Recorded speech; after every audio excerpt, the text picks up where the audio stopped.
Imagine कि आपके heart break हुआ जा रहा है और आपको आपका एडमिट कार्ड ही नहीं मिल रहा है।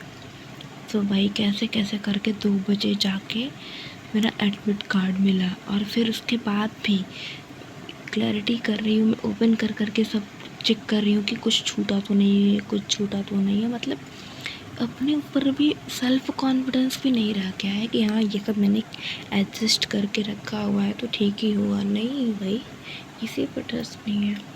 सो वो सब क्लियर करके फिर मैं 2 बजे रखने के बाद अपने बगल में मेरे हैंगर था, बेड के बगल, उसी हैंगर में मैंने टांगा हुआ था एडमिट कार्ड, एक रैप में करके, पन्नी में रैप करके ऐसे। फिर उसके बाद 2 बजे मैं कैसे कैसे कैसे सोने की कोशिश कर रही हूँ। उसके बाद कैसे कैसे करके मैं 2 बजे से लेके 5 बजे तक, 5:30 बजे तक सोई हुई। फिर 5:30 बजे करेक्ट 5:30 बजे मैं उठी। फिर मैं बैठी थी इधर उधर, फिर सोच रही थी कि मैं कुछ याद ही कर लेती हूँ। फिर याद कर रही हूँ, भूल जा रही हूँ, मेरे को कुछ पढ़ने का मन नहीं कर रहा है, बहुत नर्वस हो रही थी मैं। और फिर उसके बाद फिर मैं गई नहाने। मैंने सोचा नहा लेती हूँ, और एक हनुमान जी का मंदिर है, मैं सोची वहाँ पे हो आती हूँ। फिर उस टाइम पे तो फिर पापा का कॉल आने लगा, फिर और 2-3 लोगों का, अंकल लोग का, कि हाँ तेरा पेपर है, डरियो मत, अच्छे से एग्ज़ाम दियो, टेंशन मत लियो, सब अच्छा होगा। और फिर घर से वो जो एग्ज़ाम, मतलब मेरा ना, आपको पता होगा बनारस BHU, तो मेरे घर से BHU पड़ता है 1 घंटे का रास्ता है। मैं बनारस में रहती हूँ तो BHU में मेरा 10 घंटा का आता, तो मैं 1 घंटा यहाँ से लगता है वहाँ पे पहुँचने में। तो फिर मैं वहाँ से नहाया, फिर मैं मंदिर से होके आई। और उसी दिन मेरे से नहीं, मतलब चूहे ने कान्हा जी की मूर्ति गिरा दी, और कान्हा जी की मूर्ति गला अलग हो गया और धड़ उनका अलग हो गया। और सोचो तुम्हारा एग्ज़ाम का दिन है, इंडियन है ना, तो इंडियन लोग इन सब चीज़ों पे ज़्यादा देखते हैं। हम कितना भी जनजी हैं, जो भी हैं, लेकिन थोड़ा सा ध्यान पड़ जाता है यार जब ऐसा कुछ हो जाता है तो।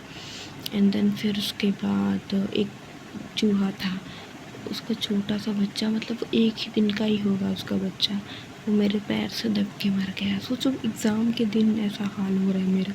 फिर कैसे कैसे करके मैं रोने लग गई, मैंने बोला मेरे हाथ से क्या हो गया। फिर उसके बाद फिर कैसे गई, फिर मैंने पूछा, मतलब मम्मी लोग से, सबसे पूछा कि हाँ ये सब ठीक है ना, कोई दिक्कत तो नहीं है, मेरे से गलती से हो गया, वो तो चूहे मेरे पैर से लग गया था, फिर चूहे ने गिरा दिया था मूर्ति। तो सब लोग बोला हाँ तुम्हारे कोई फॉल्ट नहीं है, सब ठीक है, होता रहता है ऐसा कुछ, हाथ पैर, भगवान से माफ़ी मांग लो जो भी गलती हो गई। फिर वहाँ से मैं अपने रूम से 11 बजे निकल गई थी। सोचो 2 बजे एग्ज़ाम है, लेकिन 11 ही बजे मुझे निकलना पड़ा, क्योंकि मतलब कब क्या हो जाए कुछ भरोसा नहीं है। तो मैंने सोचा ट्रैफिक लग जाएगा, फिर ज़्यादा लंबा पड़ जाएगा, तो फिर मैं यहाँ से नहा धो के रेडी होके, और ऐसा आ पड़ी थी ना, फिर मैं यहीं से निकल गई। और इमेजिन करो मेरे साथ कोई भी पर्सन मेरे साथ एग्ज़ाम में नहीं गया था, मेरा फर्स्ट अटेम्प्ट था, और मेरे साथ कोई भी एग्ज़ाम में नहीं गया।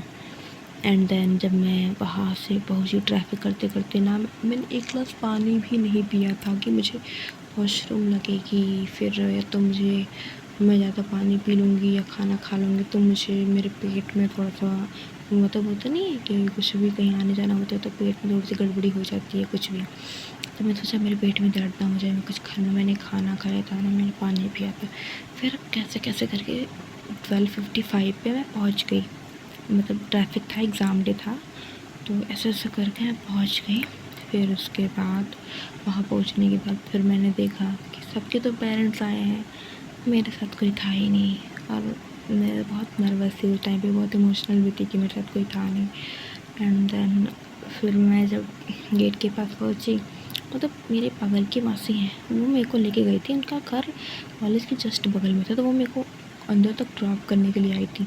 वो आई, उनको मैंने अपना बैग पकड़ाया, फ़ोन पकड़ाया, फिर बस पानी की बोतल लिया, एडमिट कार्ड लिया, फिर मुझको अंदर ले लिया।